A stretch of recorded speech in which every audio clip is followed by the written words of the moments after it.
with the nonprofit sector for about the last 15 years. The Michigan Association of Planning is a professional association, so many of you probably belong to professional associations, or if not now or in the past, perhaps you will in the future. So we're the professional association for community planners, sometimes known as urban planners, city planners, planners. We go by a number of different names and actually work in a number of different domains. But community planners are typically educated and trained, have degrees in urban and regional planning or something named similar to that, undergraduate, graduate degrees. We have a certification for professional planners that's through the American Institute of Certified Planners, and that requires continuing education. It is sort of the most recognized credential for professional planners. Our chapter, we've been around for about 75 years in a number of different iterations, and I'm not going to bore you with the details of those, but we have about 4,000 members right now. So we are one of the largest chapters of the American Planning Association. And as a chapter of the American Planning Association, we have sort of all of the tools and resources at the chapter level, and we can also tap our national organization, which has nearly 50,000 members. We're a little bit different than some of the other chapters in that we have about 1,000 of our members are professional planners. They went to school, they have degrees in planning, they work for municipalities or planning consultants or nonprofit organizations serving as either traditional planners, or we have a lot of planners who actually work in non-traditional planning roles. And as we work our way through this presentation, I'll highlight what some of those might be. Where we're different is that we also have a number of members who are local elected and appointed officials. So 3,000 of our nearly 4,000 members are planning commissioners, zoning board members, elected city council or township board members. So we actually have the ability to influence some of the major leaders in a community, those elected leaders in particular, but the electeds appoint the planning commissioners. So we touch on a lot of political entities that are making some of the policy decisions at the local level. So we do what every good association does. We basically provide information, education, and advocacy to our members. We have a magazine, we have a lot of training programs, discrete training programs, some specifically designed and delivered to planning and zoning officials, those who are appointed, and some for our professionals. It really is sort of different sets of information that we push out there, although some of it is certainly overlapping. So what is community planning? Sometimes community planning is called urban planning. Community planning goes by a number of different names, but community planners focus on the quality of life in cities, suburbs, townships, and villages. As some of you may know already, Michigan municipalities, there are more than 1,800 units of local government in Michigan, from some of our biggest cities like Grand Rapids and Detroit down to townships that you have never heard of. But each of those entities has an elected body. Most of them have a planning commission, and some of them have planning and other staff. There is a Planning Enabling Act that authorizes, enables communities to plan for their community. So we actually have statutory authority for the planning that we do, and that Planning Enabling Act, that's Public Act 33, dictates what needs to be included in a master plan. So city planners plan cities, and when we do that, we consider a lot of different factors, including the economy, the environment, housing, cultural, and recreational needs, transportation. We just look at all aspects of land use when looking to plan the future. The main thing planning is a way to identify goals and to achieve them through different implementation steps. And all of this is based on community engagement. So community planners, just like community developers, are really focused on hearing the voices of everyone in their community as they develop their master plans. So we're going to talk quite a bit about community engagement and what some of those steps are in just a moment.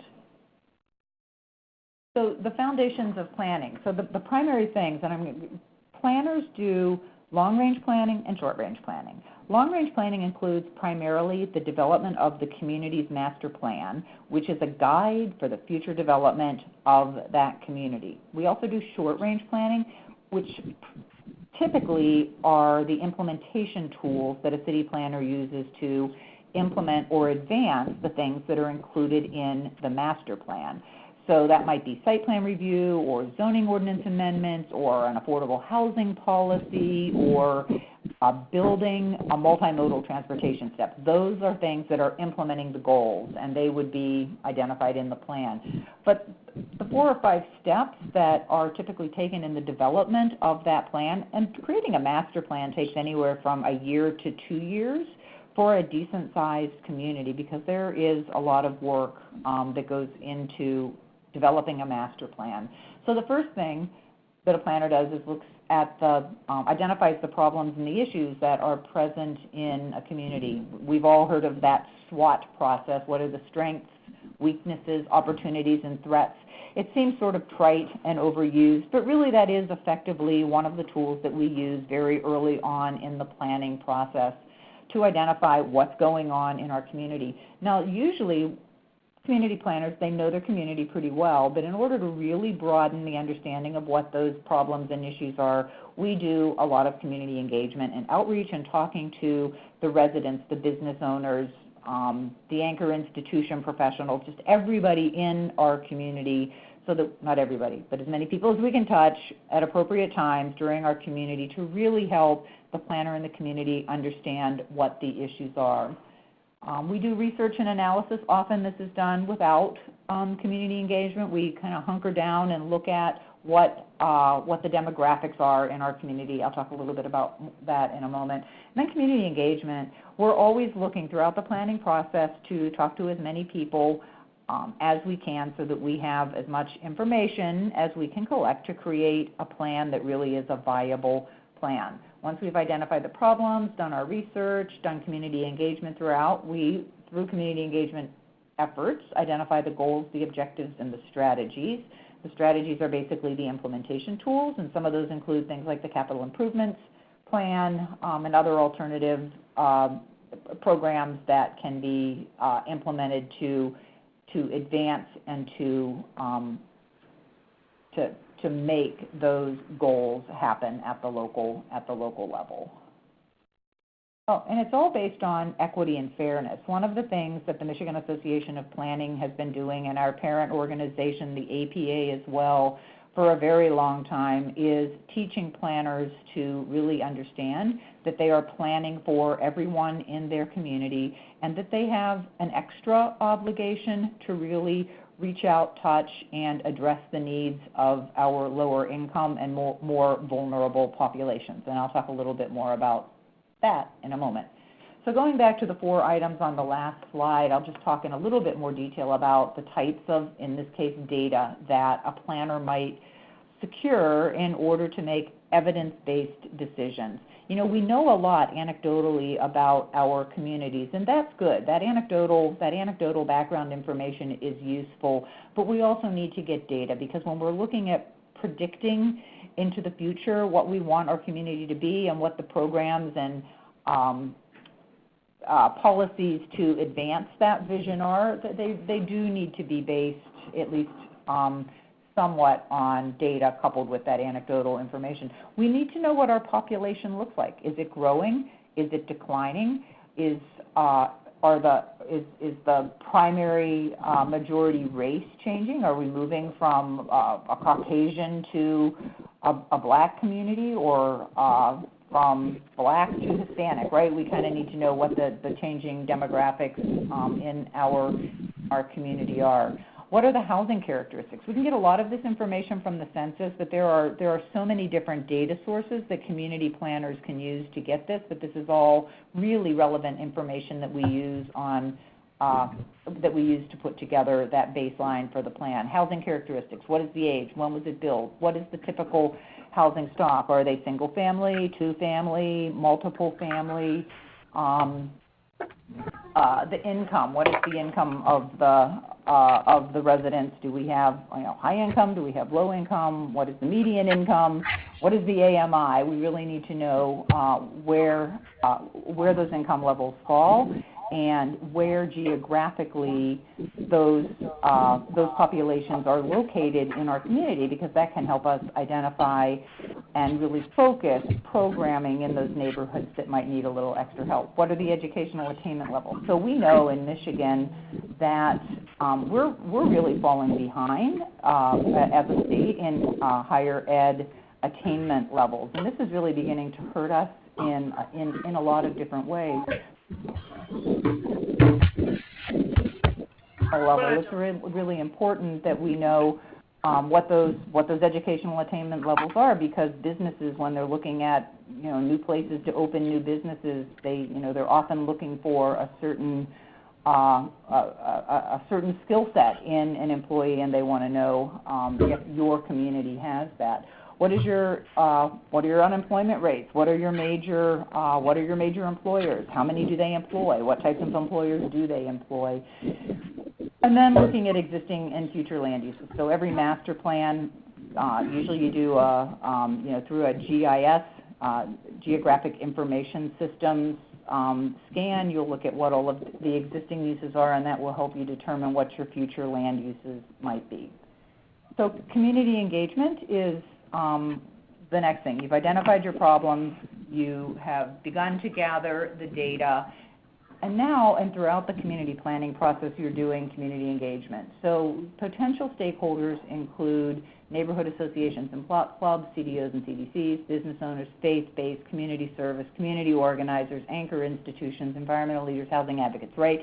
So you really need to think about anybody who has a voice in your community and to somehow get them involved in the planning process. And there are a lot of different engagement techniques that can be applied depending on the type of information that you want to secure from the folks that you are bringing together.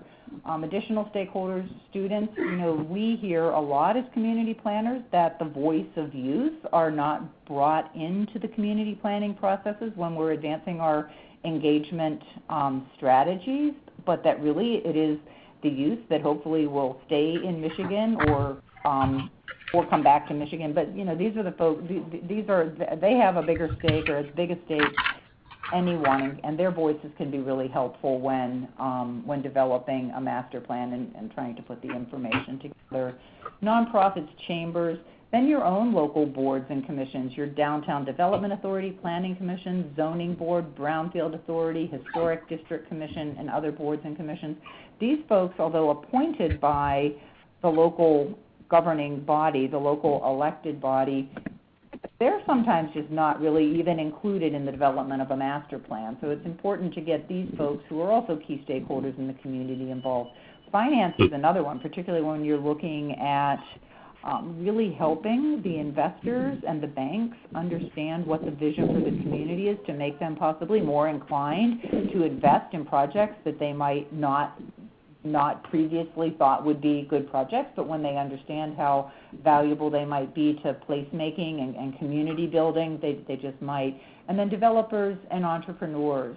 As you're putting together your master plan and your vision for the future, developers are one of the key implementation entities, because when you establish your vision and then you identify the building regulations that the developers need to adhere to, it helps them to understand from the get-go if you're changing from a suburban model development, for example, to something that might be more compact, urban, and walkable. So just using community engagement in the planning process as an opportunity to educate financiers, developers, and entrepreneurs as well. So how do stakeholders get involved? There's a couple of different ways. So we have our basic methods. The Planning Enabling Act requires that a public hearing be held to adopt the master plan. but that is the minimum that should be done when you're putting together a master plan, the bare minimum. It's the legal requirement, but ever so much more than that should be happening in advance. And this is everything from newspaper postings to inform residents and business owners in your community that you're doing a master plan.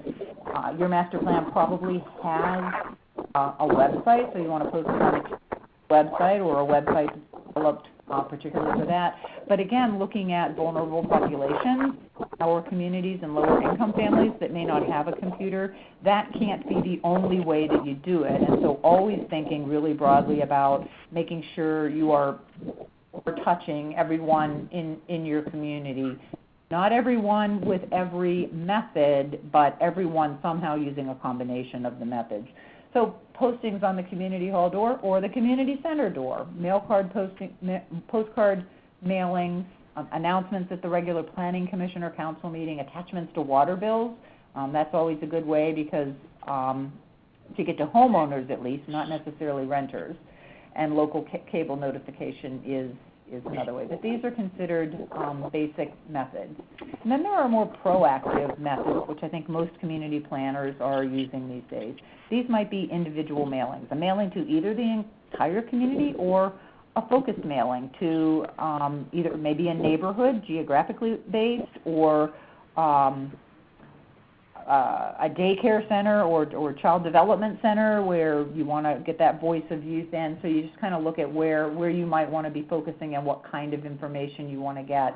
Charrettes are another great way to help a community visualize what an end product might be. A charrette is basically a collaborative design process. So you would bring together over the course of anywhere from 2 days to a week a series of, a group of professionals with a series of meetings that start sort of at the beginning. Maybe say you're looking at redeveloping a block in your downtown. You would hold a series of open houses. You would have designers in the room who are sketching out the ideas that come out of the meetings. It might be an open house where people just come in and comment as the designs evolve. But it's a great way to get the community to provide input on what the design of a development might be in a very collaborative way. One-on-one interviews is another great technique. This might be for learning from, say, anchor institution presidents, the president of the university or of the hospital or the biggest employer in town, who probably won't come to a charrette and may not come to a public neighborhood meeting, but you do still want to know their thoughts on your future vision for the community or development site. So that might be a good example of doing a one-on-one interview. Canvassing the neighborhood is another great way, which is going door to door and knocking to let people know what's going on. Particularly useful in, again, your lower income neighborhoods where folks might not be as connected to the municipal happenings, may not have computers, may not be on email distribution lists. So again, this is a proactive way to really get to know folks in a neighborhood and inform them about what you're doing. Community workshops, focus groups around a specific topic, social networks, Facebook, Twitter, Pinterest, all of the various social networking that is involved is a great way. Crowdsourcing to raise money. Surveys, when crafted scientifically, can be a really great tool to learn about the perceptions of a community, but they have to be very carefully developed. And meetings in community centers, the VA, rec centers, again, this is a matter of going to the people, right? So not everybody comes out to the community meetings, no matter where you post the meeting notices. A big part of what we do as community planners and community developers is go into the community to learn what their feelings and responses and reactions to policies and developments might be. It's good to provide food and child care because those are difficult sometimes, particularly, again, in lower income communities. And then conducting meetings at various times of the day. Some people work nights and can't come to a 7 p.m. meeting on a Tuesday night. ever. And if you have your meetings at 2 o'clock in the afternoon on a Thursday, you're probably going to get a lot of retirees. So those are just some things to think about when looking proactively. Some other things are phone chains on key issues to get the word out quickly, identify scores of people and have them each have a list of 10 or 12 to make calls, community representatives at meet and greets, town hall meetings, newsletters on the projects, task forces, visioning sessions, stories, and advertising in local papers.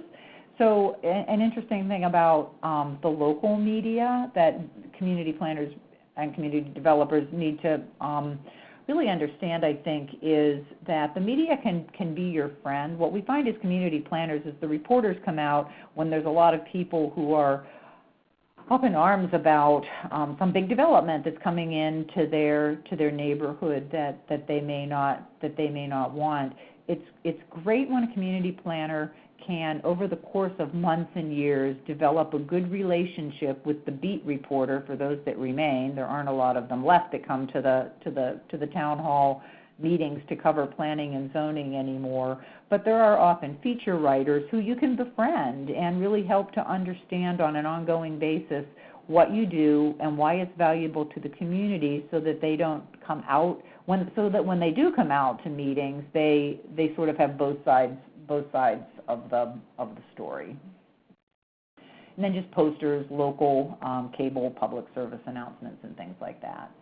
So those are, we've identified our problems. We have looked at data. We've collected a lot of data, so we really know the truth about our communities. We've been engaging our public throughout both of those processes, and now it's time to develop goals and objectives. So this is really the meat of a comprehensive plan and or a master plan. So once we've done that background, it prepares everybody who's involved in the development of the master plan to kind of say, okay, so here's all the information that we have. What are our community goals? So a successful comprehensive plan accommodates and adapts to the desires and values of the community.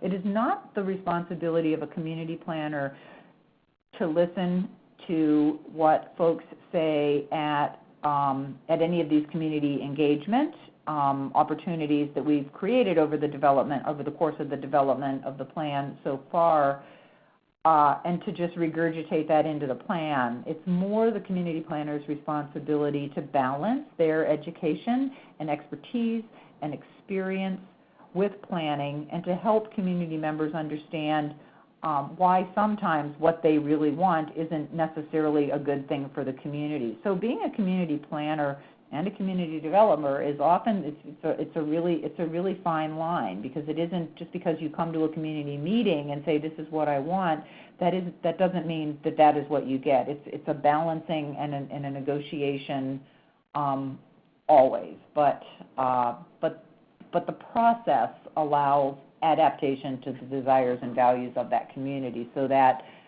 in the end there can be consensus or agreement about the way forward. But those goals and objectives provide a framework for the implementation, and they describe the desired results. So what is an example of a goal? Well, let's look at housing. So a housing example might include something like, the goal is to provide housing for everyone who wants to live in our community. That's a very broad goal, but the objective of that goal would be so that everybody from the executive down to the McDonald's worker at the counter has a place to live within our community limits if they want to live here. We don't want to create situations where service workers can't live in the city because it's too expensive, or because there isn't the type of housing in the city that they can afford. So that's the type of goal that's often included in a comprehensive plan. So the objectives are the specific purposes that advance the action. So the purpose of that objective is to make sure everybody can live here if they want to live here, and we use the term everyone definitively, that everyone can live here. So the other thing that community planners really base a lot of their work on is social equity and planning fairness. And our organization, the Michigan Association of Planning, has been teaching this for a very long time. It really is foundational to the work we do to help community planners understand that they must plan for everyone and to provide them with good ways to do that. So looking at weaving equity into the planning process and into the content of the resulting plan. So into the planning process means making sure we really are engaging everyone in a meaningful way, and in the content means, so for example, that those housing goals, we want to provide housing for everybody, objectives so that everybody can live here, strategies, develop a housing trust fund so that there is a steady funding source for developing affordable housing units in our community. So it's everything from the idea to the implementation. Designing the process for maximum and meaningful involvement, particularly of those who are most directly affected by the inequities, and build the community's capacity and infrastructure to participate in the process.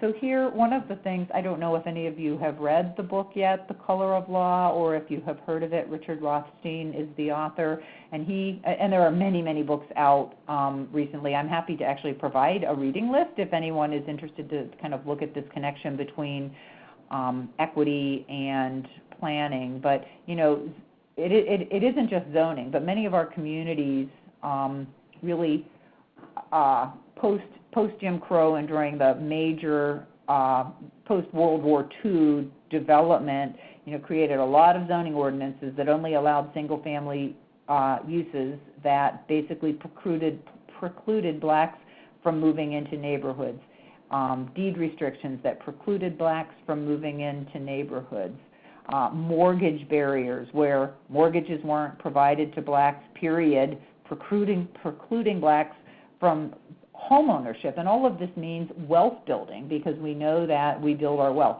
My point is only that community planners really have things to make up to populations in our communities who have been profoundly affected by the laws that were perpetuated in the past. And our organization is really trying to teach community planners about this, number one, so that they're aware, and number two, so that they understand that there really are steps that can be taken to be more inclusive to populations in our community that have just historically and continue to be shut out of, I call it just, I didn't name this, but just wealth building generally, right, which is the inability to build wealth is sort of at the crux of some of the poverty issues that are faced in our communities. So I'll get off that soapbox for a minute, but it is a soapbox that I think many of us should be standing on, and particularly community planners. We're really trying to help them stand on that. So next, building the capacity and culture within public planning institutions to focus on equity and to facilitate broad-based community engagement. Again, just making sure we're super inclusive and aggressively proactive about getting all the voices heard around the table. And then to lead boldly, collaboratively, and authentically. Community planners in their municipalities sometimes are seen as local leaders, but often they are not. We're often looked at as sort of technocrats, and another thing that MAP, Michigan Association of Planning, is really trying to teach our planners is to kind of, you know, step out, lean in, and lead, that we can be the teachers in our communities.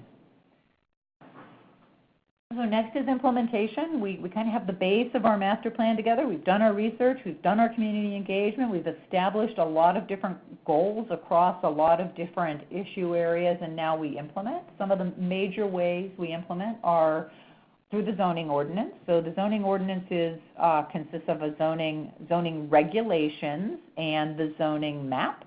So across the geography of your community, there are zoning districts that some districts allow just commercial, some allow single-family residential, some allow multiple family, some allow industrial. Zoning typically doesn't allow a lot of cross uses in individual districts.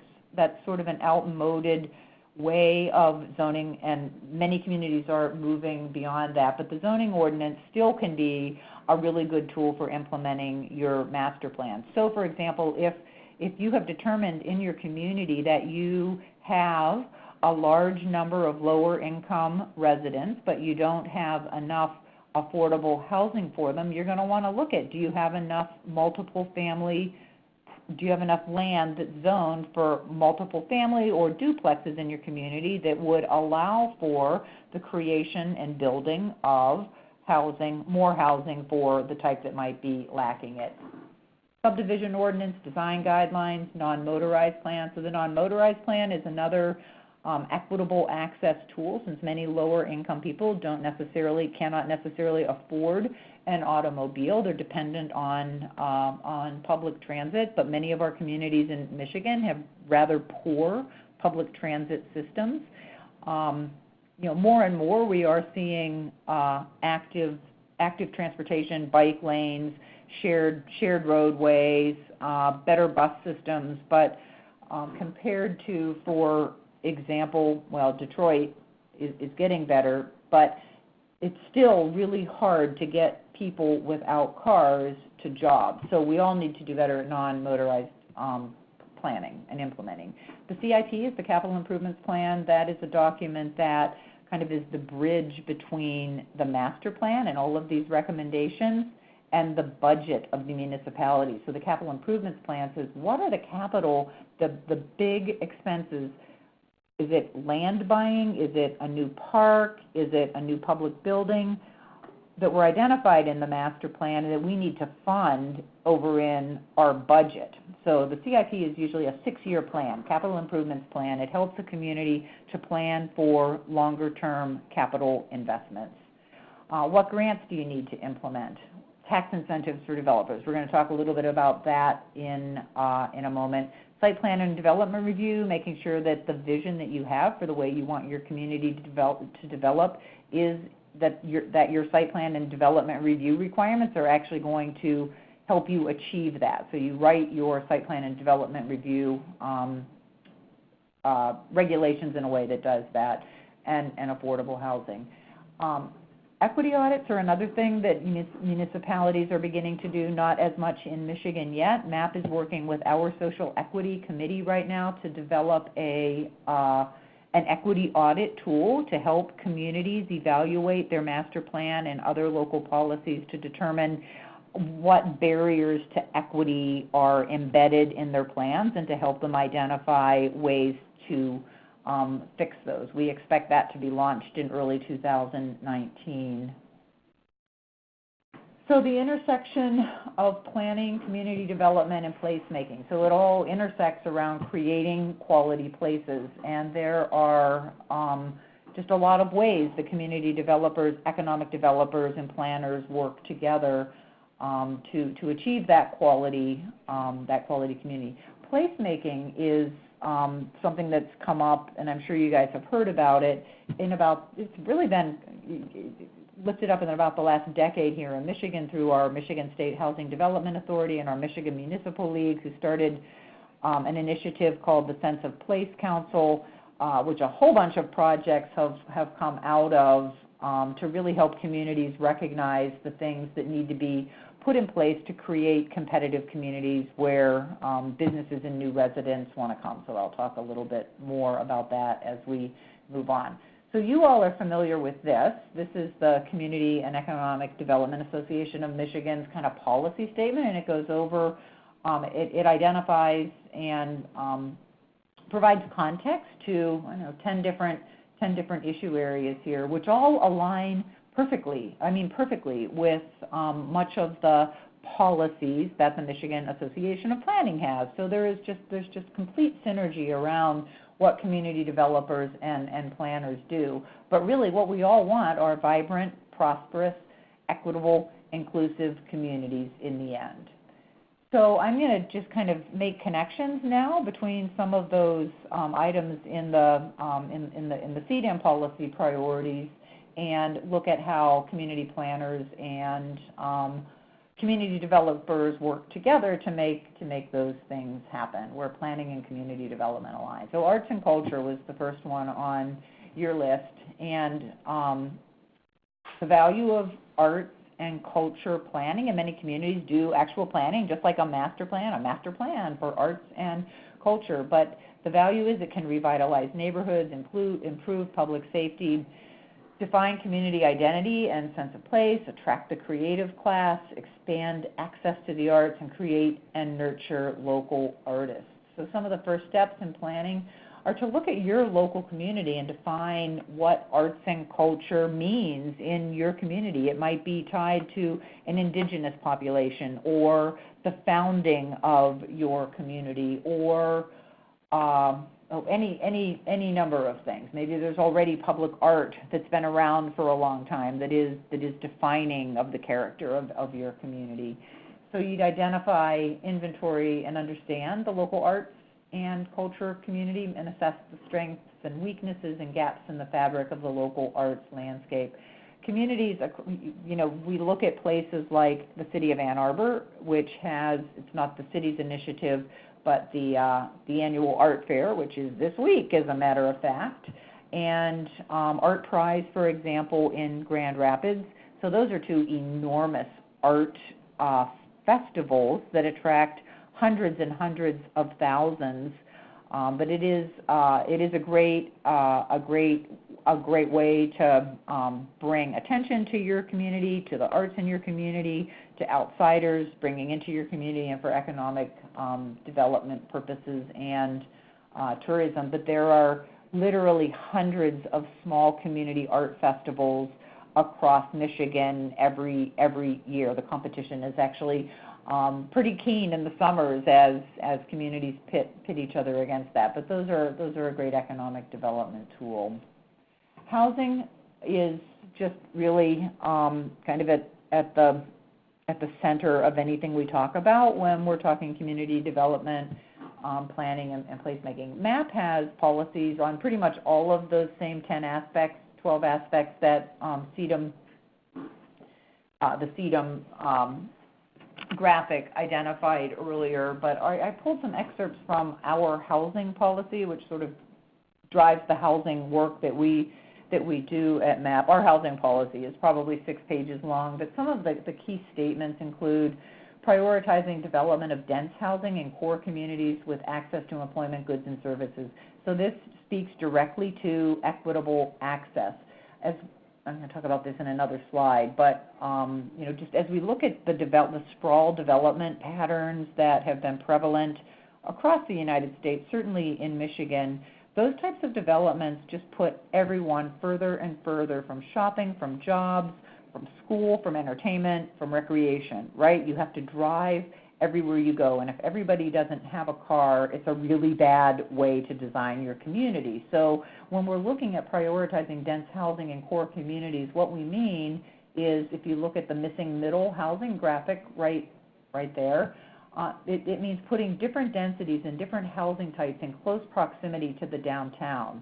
Now, sometimes developments like this receive a lot of opposition from existing property owners. So community developers and planners really need to do their homework in educating usually existing homeowners about the value that this type of development brings to your community, which is allowing more people from different incomes to sort of reside together in a way that really lifts up the prosperity levels of everyone.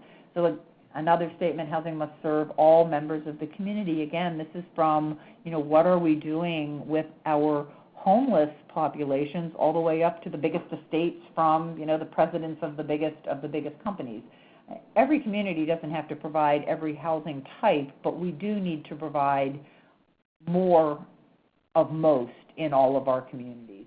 Housing is a long-term investment in the communities. When a housing development goes up, it is there for a long time. It has a high value, and those property owners pay taxes into the city. One thing we need to always remember is that a single-family property, no matter what kind of single-family property it is, the taxes on a single-family property do not cover the services that a municipality provides to serve that property. So a single-family house with water and sewer and roads and police and fire protection, the parks per capita, all of those things that go into the equation, the property tax on a single-family home doesn't cover those. So we count on, so we're basically subsidizing single-family houses. So the more dense we can provide that housing, the greater the value it is. And all Michigan residents must have access to high-quality housing. So, as we're looking at lower-income neighborhoods, if that housing stock, if we learned during our background studies, our data collection, that the housing stock in our lower-income neighborhoods is poor, maybe we need to be implementing a housing code program in our cities where we require all rental property, for example, to be brought up to building codes. I'm shocked that every community, that's not a law that every community in Michigan has to have, but they don't. But everybody should have safe, decent housing to live in. And then affordable housing options must be available in all regions with strong access to employment, goods, and services. We can't locate new affordable housing far from employment, goods, and services. And of course, the challenge to communities with that is typically the closer to a downtown that you are, the higher the value of that property is, and so it gets more expensive. But we do need to become more creative with developing and financing affordable housing units in close proximity to those services. So next is economic vitality. Many of you are probably familiar with the Redevelopment Ready Communities Program, RRC, we call it. That's an MEDC, Michigan Economic Development Corporation program that really quite beautifully marries planning and economic development. I say almost every day that the RRC program has done more to elevate planning across the state than anyone else, because the RRC program actually provides incentives to local governments who become redevelopment ready, RRC certified, which means they have met a whole bunch of criteria, and until they do that, they're no longer eligible to receive certain funding from state agencies. So that's been good. It's a good program. It's not a perfect program, but it's a good program, and it has a lot of communities thinking about planning in very different ways. So also then for economic development, the strategic use of incentives. So we talk a lot about public money for private projects, and what does that mean? And this ties in a little bit. It's on a different slide, but so we need to be careful about using incentives, because the incentives, of course, are using public dollars, tax dollars, to provide an incentive for a developer to develop a property in a community. But what we have not been very good at is measuring what works and what benefit is coming back to the residents and to the community. So if it's a new business that's coming in and they're breaking ground and they're building a new operation, are they really providing the number of high-paying jobs that they said they would provide, and who is checking on that, right? So in many cases, there is not a lot of accountability when public monies are used. So if any of you end up working in that field, it's an area that really needs to be improved. So you can also enhance economic vitality by having a strong master plan that articulates your community priorities, so that when developers and investors come in, they really know, they're assured about what you want, the expectations are easy to read, and the development review process is predictable. So you can establish all of that in your master plan to make it easier for developers to come in if it's development that you're looking for. And then regional transportation systems. Detroit Metro in particular is probably the only metro region in the United States that does not have a robust mass transit system. And it is certainly, among many other things, but it is certainly part of the issue with until recently, where Metro Detroit has had much heavier investment. But we look at Amazon, and we heard why Amazon did not pick Metro Detroit as one of as a location for its new center, and a big part of that was because we do not have regional mass transit. The RTA, the Regional Transit Authority, RTA Regional Transit Authority millage, may not even, it failed 2 years ago. and it may end up feeling again, and it's really short-sighted. And nobody is saying that it has to be fixed rail, right? I mean, you can create a robust bus rapid transit system, but we need something much better than we have in Metro Detroit. And then if you look at other municipalities across the state, some of us have pretty good transportation systems. Lansing certainly does, Ann Arbor, Grand Rapids. But Detroit is the biggest city in Michigan. It's really failing quite badly at that aspect. And no matter how much new development comes into the downtown, that is always going to be a stymieing factor. So again, housing for everyone. As businesses are looking at new places to locate, they are looking at the kind of housing stock that you have and whether or not you can provide housing for their entire workforce. And then workforce development, looking at, again, back to the data that we've collected. What does the data tell us about the composition of our workforce? What are the educational attainment levels? What are their skills? Where are they located? What are the colleges and universities teaching that ensure that the curriculums are aligned with what the biggest industries are needing? I think some of that is being done, but I think we need to do a lot more work on that in Michigan. So collaborative planning and coordination, community development professionals and community planners can and do work together. We work together all the time. Our audiences and stakeholders are often the same. We are each entrusted with the residents of our communities, and we want every individual to thrive. Many of us are government professionals. Community planners often work for government, as do community development professionals, and some planners and community development professionals also often work for nonprofit organizations as well. So we're spread across a lot of different employment types. But I think at base, anybody who goes into community development or planning really is interested in serving the people. Planners are, in fact, a lot like social workers, even, although social workers with egos. Social workers want to save individual souls, and planners want to save entire cities. But really, social workers, community developers, planners, we do, I think, in our hearts, we want to serve the people. And planners do need to include community development professionals in their public outreach and community engagement efforts, and we include that in our training programs for community engagement. We have a 5-hour, pretty in-depth workshop on community engagement that really provides community planners with a wide variety of approaches to use in a wide variety of situations to get the best information from the folks that they are desiring input from.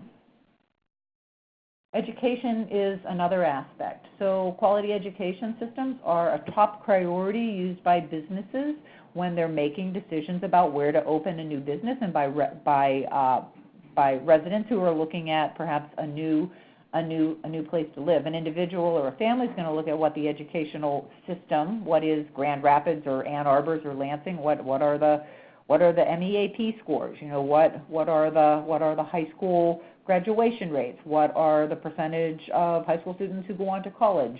Families who are moving, they often look for that. And businesses look for the educational attainment levels of the region, really, because if it's a big business, they're looking at how do they employ up for the new business that they're bringing into town. So those big businesses extensively review educational attainment levels to make sure that there are enough candidates. And again, I believe that was one of the criteria used by Amazon when they nixed Metro Detroit for their locations.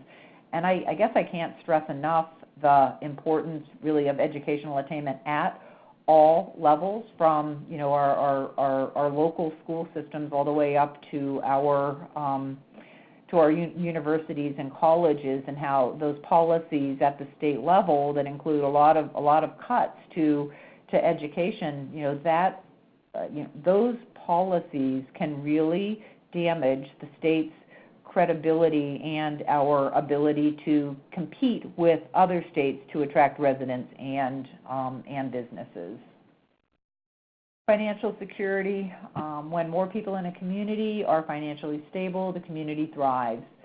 City planners don't typically address individual financial security issues in terms of working with wealth building, but we can establish some policies that do create safe, accessible, equitable, and vital and prosperous places, the kinds of places that make a community financially stable.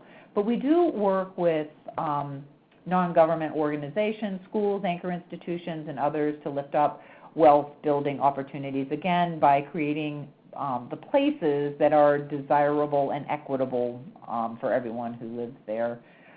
Traditionally trained and educated planners might work in the nonprofit sector doing this type of work. I will say, even though a planner might get a degree in urban and regional planning, planners often find themselves working not just in traditional places like for a municipality or for a planning consultant, but with nonprofit organizations, or you might be a hospital or a university planner. You might be effectively doing, social work or employment development for something like the DEGC or the MEDC. So our skills in our education are super scalable.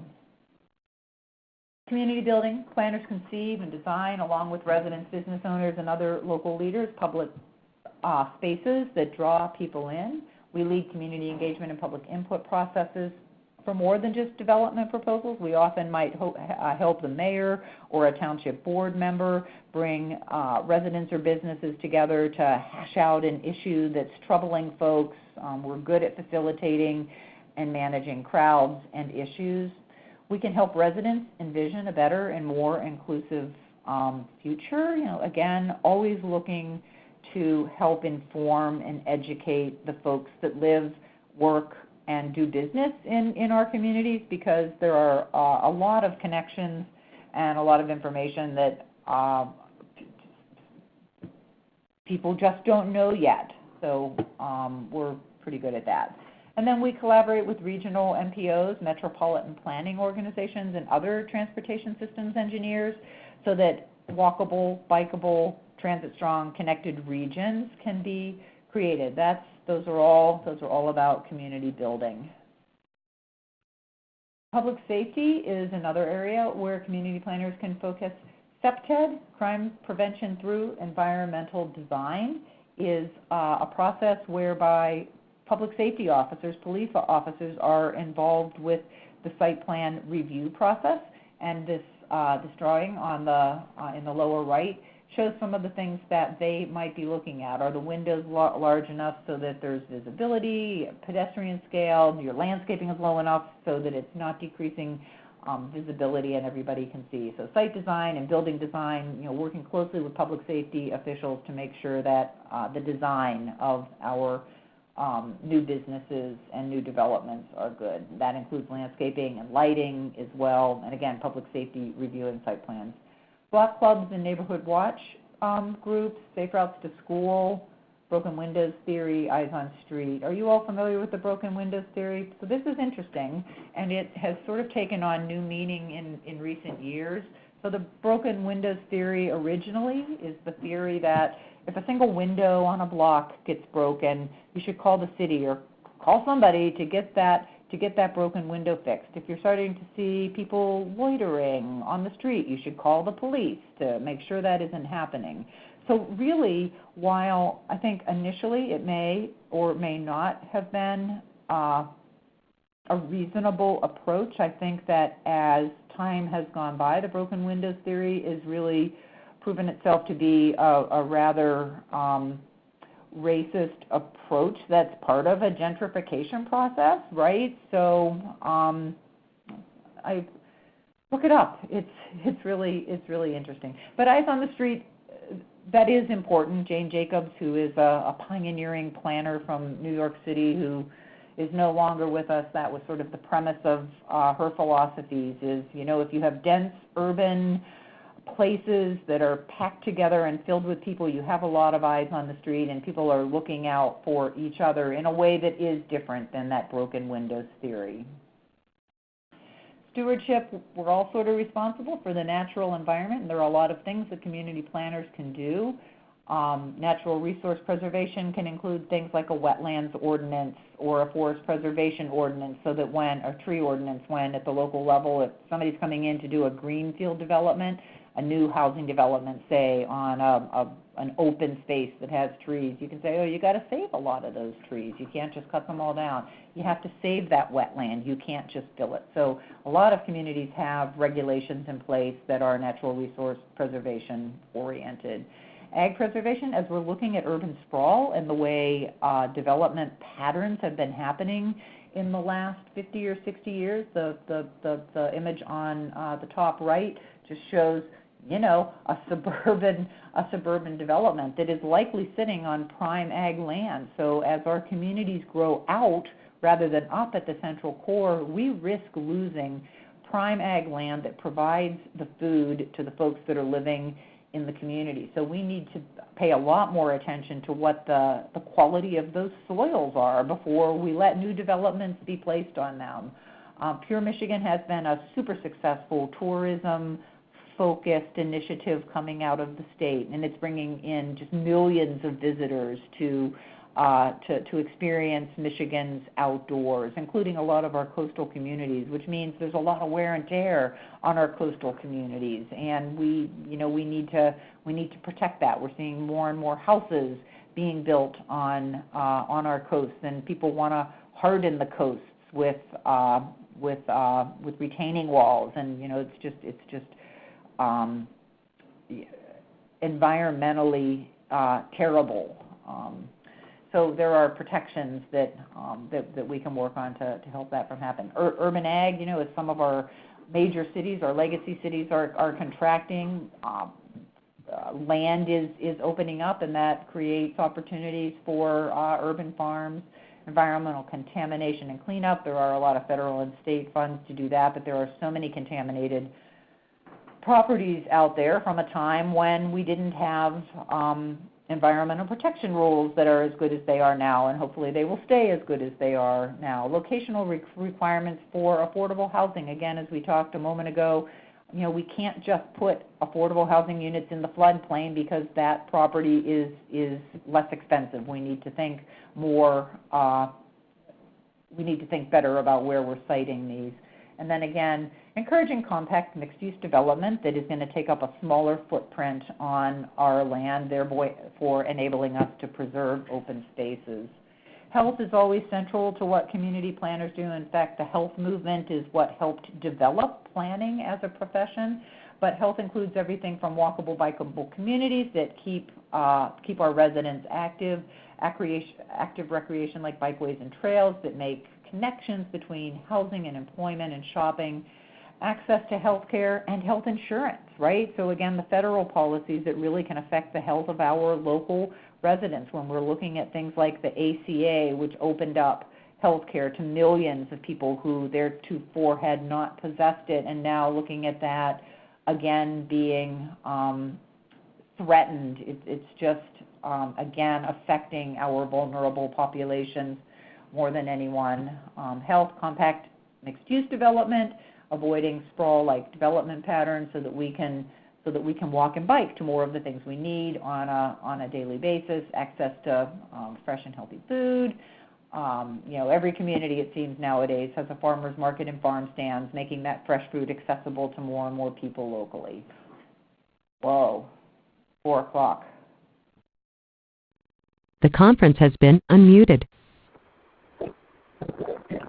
Andrea, we really appreciate you sharing all this information with us. Have anything questions that they want to ask while we're still here?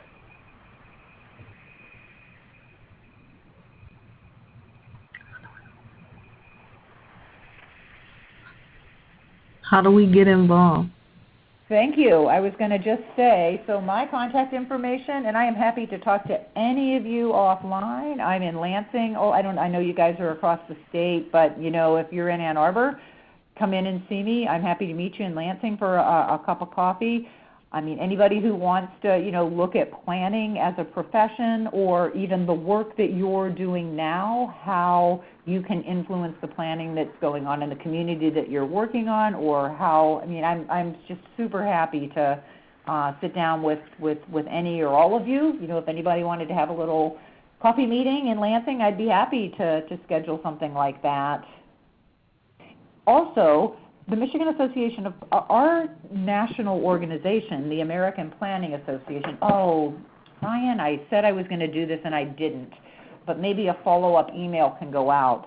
Our parent organization is the American Planning Association. Recently, they began to offer, for those of you who are students, begun to offer free membership to any student in any discipline. So it used to be any planning student, but now we really want everybody to know what planning is, and we want to influence more students to possibly study city planning and get their degree in that. So, and if you join the American Planning, I can send you a link. I am sorry, Ryan, I said I would do that and I didn't.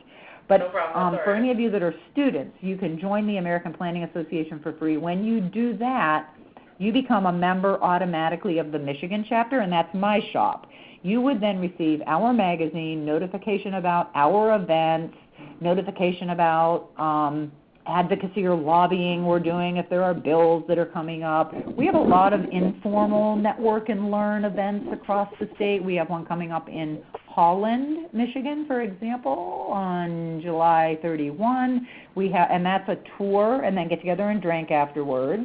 And then we have one in Dearborn toward the end of August. Again, it's a walking tour. Get together and drink and eat afterwards. So they're fun, they're learn and fun, and you get together with other professionals, not just planners. We attract a lot of different types of professionals, particularly to those network and learn events. But if Ryan can send you all the link to the APA, I would really encourage you to join and get that free membership. You'll get magazines from both of us that really begin to expose you, particularly with the APA, to a lot of the national thought leaders and things that are going on. But also then you would be you'd get notifications of all of the things that MAP does. Once you join, you could get on one of our committees. We have about a dozen different committees. You could come out to our events just to network and learn. But we're really good at connecting folks with other professionals. So if you have particular issues that you're working on, or you want to talk to an expert that you think a planner might, an expert that, if you want access to expertise that a planner might possess, I broker relationships and introductions all the time. My email is here. If you email me, just say that you sat in on the webinar, let me know what your question is, and really just super happy to engage. Thank you. Really, you should all take advantage of it if you're interested in planning in any way. Thank you, Andrea. This is Rachel, and I wanted to mention that many of you still have professional development money. They have a pot of money they're able to spend. So those of you who aren't students and you can't sign up for free, if you want to use your professional development funds to sign up for an American Planning Association membership, talk to me or Ryan, and that would be an allowable use of your money. And when I was a student, I was part of this group, and it was very excellent, even just to receive the magazines. So much interesting stuff going on across the country. Yeah, so I'll just say the APA, the American Plan, that free membership is great for students. Their membership is kind of spendy. You can also get just a chapter membership. So if you have professional development money and you want to just get a membership with MAP, that's $60. The whole APA is probably $250 or $300 for a membership. So I'm just saying, if you wanted to stretch your membership dollars, get a membership with MAP and come to our conference in the fall. Excellent. All right. Looks like there's a discounted special offer for new members right now for $75 for 1 year. So I just okay. Thank you. Great. We'll send that to members. Is that the full membership? For APA and MAP, yep. Anytime you join APA, you get MAP. You got to check the Michigan box. Okay. Don't check Kansas, or you'll get Kansas stuff.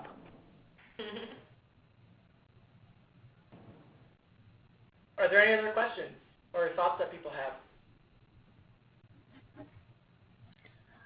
Okay. Thank you so much. Look forward You to the are welcome. email. I really enjoyed it. I hope you found it helpful, and I look forward to hearing from some of you. All right. Thank you All so right. much. I guess we can wrap up. All right, thank you. Thank you. Go ahead and drop off. I'll stop the recording. Stop the meeting.